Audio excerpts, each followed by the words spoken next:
Greetings, friends. In Matthew chapter 24, verse 20, Jesus tells his disciples to pray that their flight be not in the winter nor on the Sabbath. So Jesus is clearly telling his disciples that in AD 70, when the temple would be destroyed, they'll be keeping Sabbath. In the book of Acts, we see the continuation of the Sabbath keeping. Acts chapter 13 shows us the first missionary journey Paul took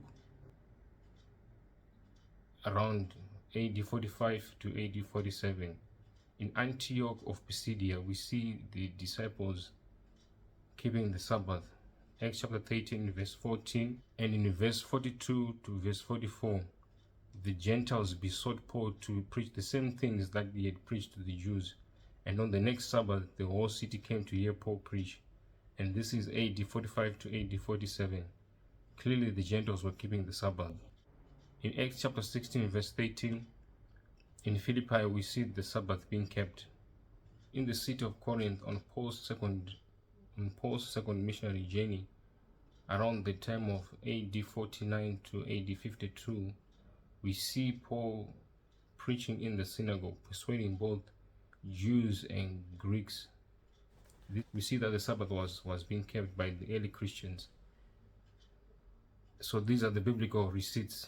Now, even if we didn't have those passages which show that the early church kept the Sabbath, how do we know from the Bible that the Sabbath is still valid? Let us read the Bible, the biblical receipts that we need. In Hebrews 9, verse 16 to 17, we read the following words. For where a testament is, there must also of necessity be the death of the testator. For a testament is of force after men are dead, otherwise it is of no strength at all while the testator liveth.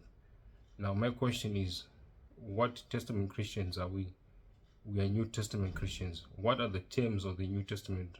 In Hebrews chapter 10, verse 16, this is the covenant that I will make with them after those days, saith the Lord. I will put my laws into their hearts, and in their minds will I write them.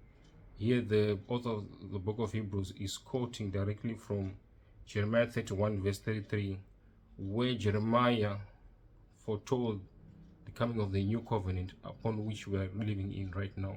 So the terms of the new covenant are the law, and God puts the law in our hearts. So if Sunday was supposed to be kept sacred, he would have kept it before his death, and his death would have ratified Sunday. So unfortunately, from a legal perspective, Sunday is 3 days too late. The fact that Sunday was the Lord's resurrection does not in any way bind us as Christians to observe it. If it was supposed to be legally binding, Christ would have kept it, would have included in his will, and ratified it with his own blood for us to keep. But we find it, lo and behold, it was not even included before he died. So it is outside of the testament of the Lord. We cannot keep it.